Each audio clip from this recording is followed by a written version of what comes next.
Selamat pagi, perkenalkan kami dari kelompok 6 akan menjelaskan metode SHIELDS yang beranggotakan saya sendiri, Kristini Petrus dengan NPM 223170.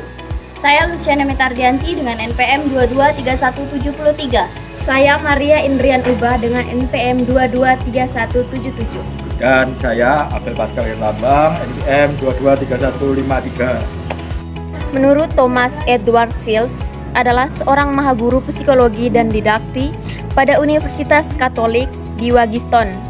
Metode pelajaran agama yang dia ciptakan semasa mahaguru dalam waktu singkat, menyebarkan di seluruh Amerika Serikat. Prinsip metodenya, jangan memaksa peserta didik menghafal tanya jawab katekismus yang umumnya di luar jangkauan daya tangkap mereka. Pelajaran agama harus sejalan dengan kebutuhan mereka. Metode SHIELDS adalah sebuah metode yang bersifat tidak memaksa atau suatu katekese yang digunakan sesuai kebutuhan. Dalam Kamus Besar Bahasa Indonesia, sesuatu yang bersifat memaksa adalah suatu perbuatan tidak baik atau satu perbuatan yang mendesak. Oke, selanjutnya saya akan menjelaskan menurut SHIELDS itu anak-anak mempunyai 5 macam kebutuhan, yaitu kebutuhan akan kasih sayang, akan makanan, akan perlindungan, pengobatan, dan kebutuhan untuk melihat contoh teladan. Nah, atas dasar kebutuhan di atas, SHIELDS menerbitkan buku-buku pelajaran agama yang menjawab kebutuhan peserta didik, misalnya sebuah pelajaran agama yang sepadan dengan kebutuhan anak-anak akan kasih sayang.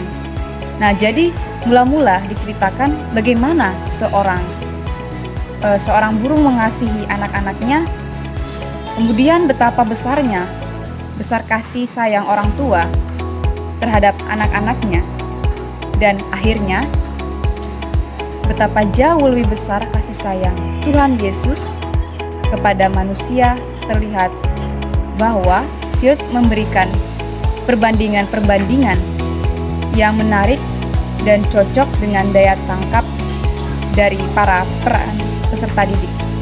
Kemudian terdapat 3 asas dalam metode SHIELDS. Yang pertama, memberanikan anak-anak, yang dimana dilarang keras untuk mencela peserta didik dengan berkata bodoh, malas, jahat, dan lain-lain. Yang dimana kehendak baik anak harus lebih dihargai ketimbang hasil yang dicapai. Kemudian, kedua, mengaktifkan anak-anak selama pelajaran.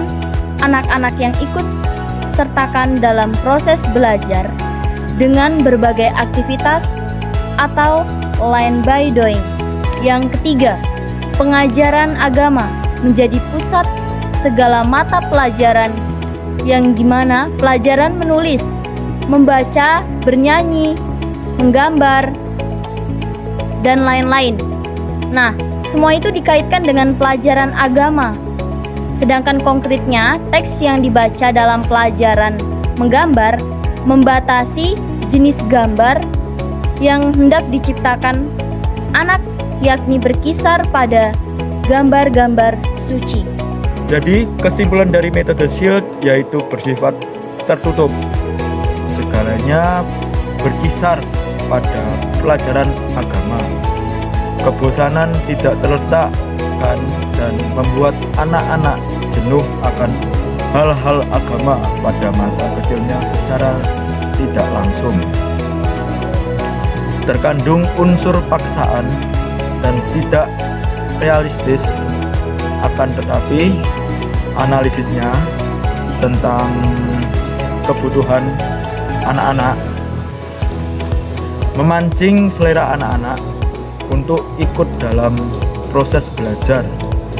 Metode SHIELDS baik secara umum untuk diterapkan bagi anak-anak sekolah dasar kelas 1 dan kelas 2.